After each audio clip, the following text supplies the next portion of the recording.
پناہ مانگتا ہوں میں اللہ کی شیطان مردود سے۔ شروع اللہ کا نام لے کر جو بڑا مہربان نہایت رحم والا ہے۔ قاف، قرآن مجید کی قسم کہ تم پیغمبر ہو۔ اصل بات یہ ہے کہ ان لوگوں نے تعجب کیا کہ انہی میں سے ایک خبردار کرنے والا ان کے پاس آیا تو کافر کہنے لگے کہ یہ بات تو بڑی عجیب ہے، بھلا جب ہم مر گئے اور مٹی ہو گئے تو پھر زندہ ہوں گے؟ یہ زندہ ہونا عقل سے بعید ہے۔ ان کے جسموں کو زمین جتنا کھا کھا کر کم کرتی جاتی ہے ہم کو معلوم ہے، اور ہمارے پاس تحریری یادداشت بھی ہے۔ بلکہ عجیب بات یہ ہے کہ جب ان کے پاس دین حق آ پہنچا تو انہوں نے اس کو جھوٹ سمجھا۔ سو یہ ایک الجھی ہوئی بات میں پڑے ہیں۔ کیا انہوں نے اپنے اوپر آسمان کی طرف نگاہ نہیں کی کہ ہم نے اس کو کیسے بنایا اور سجایا، اور اس میں کوئی شگاف تک نہیں؟ اور زمین کو دیکھو، اسے ہم نے پھیلایا اور اس میں پہاڑ رکھ دیے اور اس میں ہر طرح کی خوشنما چیزیں اگائیں تاکہ رجوع لانے والے بندے ہدایت اور نصیحت حاصل کریں۔ ہم نے آسمان سے برکت والا پانی اتارا اور اس سے باغ اگائے اور کھیتی کا اناج اور لمبے لمبے کھجور کے درخت جن کا گابھا تہ بتہ ہوتا ہے، یہ سب کچھ بندوں کو روزی دینے کے لیے کیا ہے۔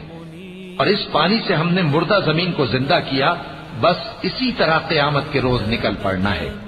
ان سے پہلے نوح کی قوم اور کنویں والے اور سمود والے لوگ جھٹلا چکے ہیں، اور عاد اور فرعون اور لوط کے بھائی اور بن کے رہنے والے اور تبا کی قوم، غرض ہر ایک نے پیغمبروں کو جھٹلایا تو ہماری دھمکی بھی پوری ہو کر رہی۔ تو کیا ہم پہلی بار پیدا کر کے تھک گئے؟ نہیں، بلکہ یہ اثر نو پیدا کرنے کے بارے میں شک میں پڑے ہوئے ہیں۔ اور ہم ہی نے انسان کو پیدا کیا ہے، اور جو خیالات اس کے دل میں گزرتے ہیں ہم ان کو جانتے ہیں، اور ہم تو رگ جان سے بھی زیادہ اس کے قریب ہیں۔ جب وہ کوئی کام کرتا ہے تو دو لکھنے والے جو دائیں بائیں بیٹھے ہیں لکھ لیتے ہیں۔ کوئی بات اس کی زبان پر نہیں آتی مگر ایک نگہبان اس کے پاس لکھ لینے کو تیار رہتا ہے۔ اور موت کی بے ہوشی حقیقت کھولنے کو طاری ہو گئی۔ اے انسان، یہی وہ حالت ہے جس سے تو بھاگتا تھا، اور سور پھونکا جائے گا، یہی عذاب کی دھمکی کا دن ہے۔ اور ہر شخص ہمارے سامنے اس حال میں آئے گا کہ ایک فرشتہ اس کے ساتھ ہانکنے والا ہوگا اور ایک اس کے اعمال کی گواہی دینے والا۔ یہ وہ دن ہے کہ اس سے تو غافل ہو رہا تھا، اب ہم نے تجھ پر سے پردہ اٹھا دیا تو آج تیری نگاہ تیز ہے۔ اور اس کا ہم نشیں فرشتہ کہے گا کہ یہ اعمال نامہ میرے پاس تیار ہے۔ حکم ہوگا کہ ہر سرکش ناشکرے کو دوزخ میں ڈال دو، جو مال میں بخل کرنے والا، حد سے بڑھنے والا، شبہ نکالنے والا تھا، جس نے اللہ کے ساتھ اور معبود مقرر کر رکھے تھے، تو اس کو سخت عذاب میں ڈال دو۔ اس کا ساتھی شیطان کہے گا کہ اے ہمارے پروردگار، میں نے اس کو گمراہ نہیں کیا تھا بلکہ یہ آپ ہی رستے سے دور بھٹکا ہوا تھا۔ اللہ کہے گا کہ میرے حضور میں رد و قد نہ کرو، میں تمہارے پاس پہلے ہی عذاب کی وعید بھیج چکا تھا۔ میرے ہاں بات بدلہ نہیں کرتی، اور میں بندوں پر ظلم کرنے والا نہیں۔ اس دن ہم دوزخ سے پوچھیں گے کہ کیا تو بھر گئی؟ وہ کہے گی کہ کچھ اور بھی ہے، اور بہشت پرہیزگاروں کے قریب کر دی جائے گی کہ ان سے مطلق دور نہ ہوگی۔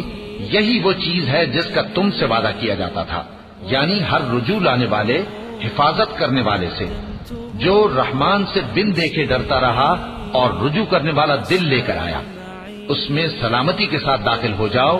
یہ ہمیشہ رہنے کا دن ہے، وہاں جو چاہیں گے ان کے لیے حاضر ہوگا۔ اور ہمارے ہاں اور بھی بہت کچھ ہے، اور ہم نے ان سے پہلے کئی امتیں ہلاک کر ڈالی، وہ لوگ ان سے قوت میں کہیں بڑھ کر تھے۔ پھر وہ شہروں میں گشت کرنے لگے، کیا کہیں بھاگنے کی جگہ ہے؟ جو شخص دل آگاہ رکھتا ہے یا دل سے متوجہ ہو کر سنتا ہے، اس کے لیے اس میں نصیحت ہے۔ ہم نے آسمانوں اور زمین کو اور جو مخلوقات ان میں ہے سب کو 6 دن میں بنا دیا، اور ہم کو ذرا بھی تھکن نہیں ہوئی۔ تو جو کچھ یہ کفار بکتے ہیں اس پر صبر کرو، اور آفتاب کے طلوع ہونے سے پہلے اور اس کے غروب ہونے سے پہلے اپنے پروردگار کی تعریف کے ساتھ تسبیح کرتے رہو، اور رات کے بعض اوقات میں بھی اور نماز کے بعد بھی اسی کے نام کی تسبیح کیا کرو۔ اور سنو، جس دن پکارنے والا نزدیک کی جگہ سے پکارے گا، جس دن لوگ ایک زور کی آواز یقیناً سن لیں گے، وہی نکل پڑنے کا دن ہوگا، ہم ہی تو زندہ کرتے ہیں اور ہم ہی مارتے ہیں اور ہمارے ہی پاس لوٹ کر آنا ہے۔ اس دن زمین ان پر سے پھٹ جائے گی اور وہ جھٹ پٹ نکل کھڑے ہوں گے۔ اس طرح سے جمع کرنا ہمیں آسان ہے۔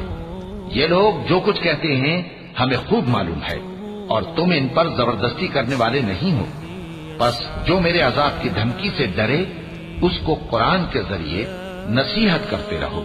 وَلَقَ اللَّهُ الْعَظِيمُ۔